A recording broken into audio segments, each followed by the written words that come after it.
Good morning guys. Dito po tayo sa connection ng CDI ng Miosol. Una-una, ito muna, kailangan may ignition coil tayo. Palabasin natin yung current ng itong CDI na Miosol. Miosol na CDI po ito. At kailangan may source tayo na positive negative na battery. Ito po yun, 12 volts. Ayan. Yung CDI, Miosol CDI. At ito naman yung socket.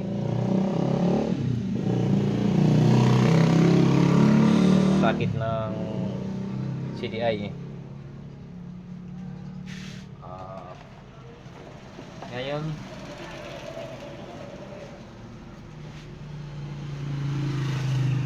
unahin natin itong socket ng CDI. I-connect muna natin. At kita ko sa inyo kung paano i-connect. Ayan po. Ayan po yung lock. Ayan. Sa hindi marunong pa. Ito na, sinishare ko lang ito sa hindi marunong. Para makita nila kung paano ayusin itong connection ng CDI. Ito. Ayan o. Ayan. Connect na. Ngayon, simulan natin yung pag-connection sa kanila para palabasin natin yung current nito. Okay, isa-isahin natin. Una yung ground. Ito, yung mga ground ng coil. Ground ng CDI. Ito po yung ground ng CDI. Dito po sa gitna. Ayan o. Ayan, connect na natin ha. At lagyan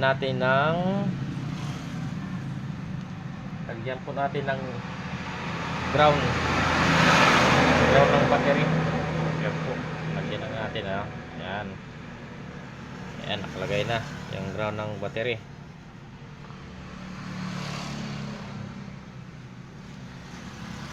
Ngayon, papunta naman tayo sa dito, itong side na to. Ayan o. Itong side na to. Ito po yung sa negative ng pulser. Negative ng pulser ito. Ito. Ayan o. Ito po yun, yung negative ng pulser. Ito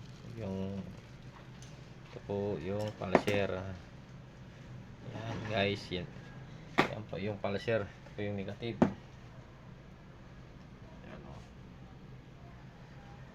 At ngayon guys, ito naman yung positive ng pulser. Ito yan o. Ito yung positive ng pulser. Ito yun.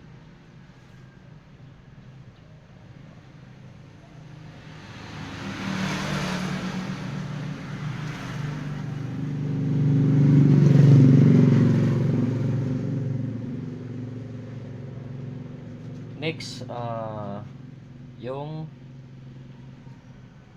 ating ignition coil, yung positive ng ignition coil. Ito po yun. Ito papunta dito. Yan o. Kung makita niyo dito. Yan. Kita nyo na. Yan ha. Connect natin. Click lang natin ha. Okay. Ngayon, isa na lang. Guys, ito yung last natin. Ito yung positive. Ito galing ng battery, positive. Doon. Connect po natin to ha, guys. Ano? Okay.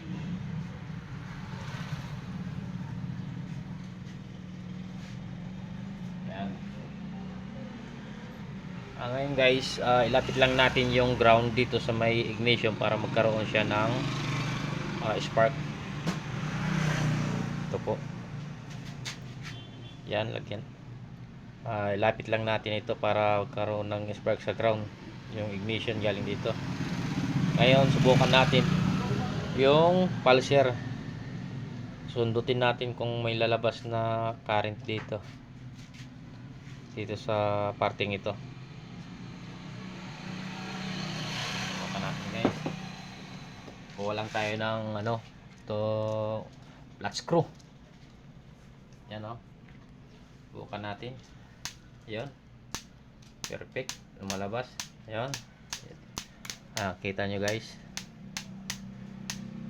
Ayan yan, lapit ko guys para makita nyo.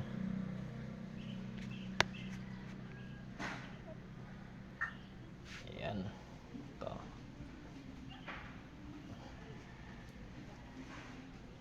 Ayan. Ayan Ayan, layo ng lakas.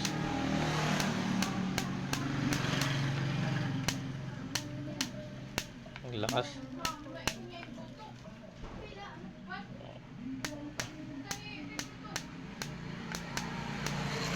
Ayan guys, subukan natin sa tester.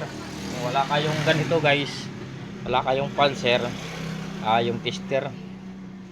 Ayun. Ayan yung tester gamitin natin. Test muna natin yung tester natin. Ayan Ayan. Ngayon, ilagay natin sa positive yung clip. At yung tester mo, dito mo kunin sa sa may positive ng pulser dito. Itong pulser ito, subukan natin kung may labas. Yun, lakas tingnan nyo. Tingnan nyo to guys. Lakas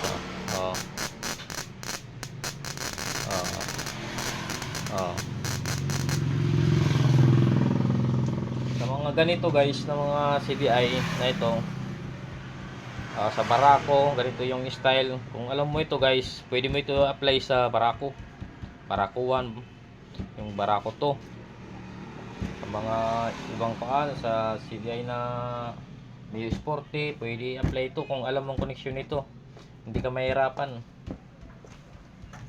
Hanggang doon lang tayo guys, at napakita ko na sa inyo kung paano pinalabas yung current ng CDI ng Miosol. Isa pa guys, subukan natin ulit.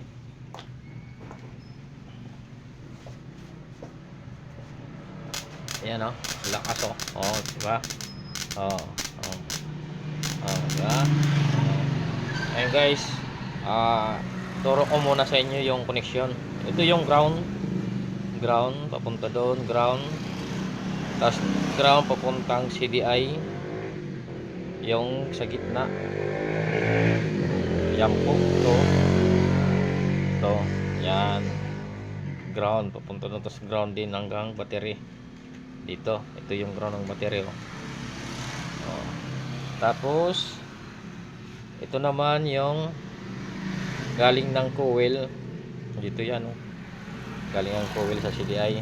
Yun po yung connection nyo. Yan ito po guys, ito dito condemn na ito, wala itong connection, naka-ikis na po ito. At ito naman guys, yung sa gitna, kung nakikita nyo ito guys, kung nakikita nyo yan, ito po yung sa pulser na negative, ito naman yung pulser na positive. Ito po yun, galing po ito dito sa pulser. Yan po, makita nyo, yan po yung pulser. At yung last, yung supply nya guys, kita ko sa iyo nandito, katago. Ayan ito yung positive. Kung makita nyo guys yung position, ayan yung position positive. Yan, tapos papuntang battery, yung po yung positive. Yan, kita nyo na. Ayan po.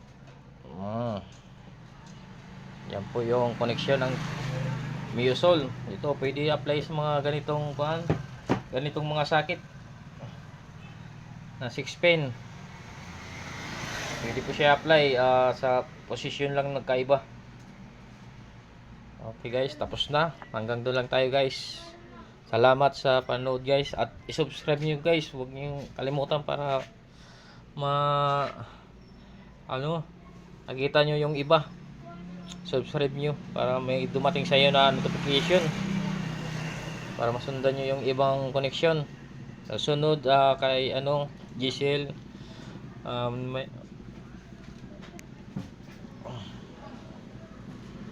yung 110 na naman. Yung 110 na CDI na 5 pin AC type. Sa sunod AC type guys. Subscribe muna guys ninyo. Okay, thank you guys. Salamat. God bless sa inyong lahat na nanood ngayon. God bless. Thank you.